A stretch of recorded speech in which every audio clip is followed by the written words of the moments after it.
Hello friends, welcome to Creative Medicine.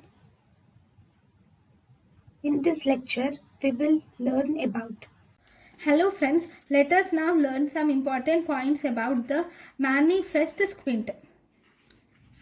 Right, manifest squint. Manifest squint, there is one more name for manifest squint. What is it called? Manifest squint is also called as heterotrophias.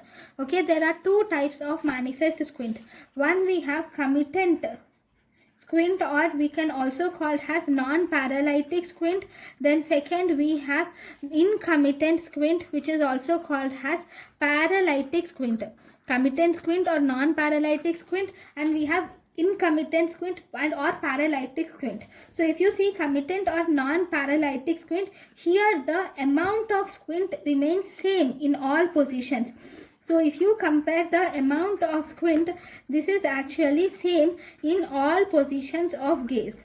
In all positions of gaze, it is same. So that is non-paralytic or committant squint. Here it is actually different in all positions of gaze.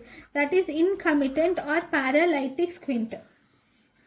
Okay, as the name says, there is no paralysis or palsy is seen in non-paralytic or committant squint. Here the palsy is present. There will be palsy is present in the incommittant or paralytic squint, and especially the amount of deviation which you see. This amount of deviation is actually maximum in the direction of the paralyzed muscle. In the direction of paralyzed muscle, the amount of deviation which you see is maximum.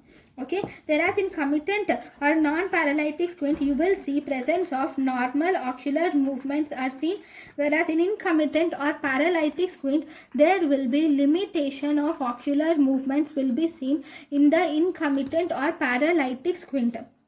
And in the committant squint, the primary deviation is equal to secondary deviation, whereas in incommittant squint, secondary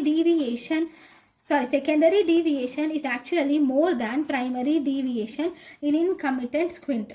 Okay, now in the next class we will learn about the committant squint. Thank you.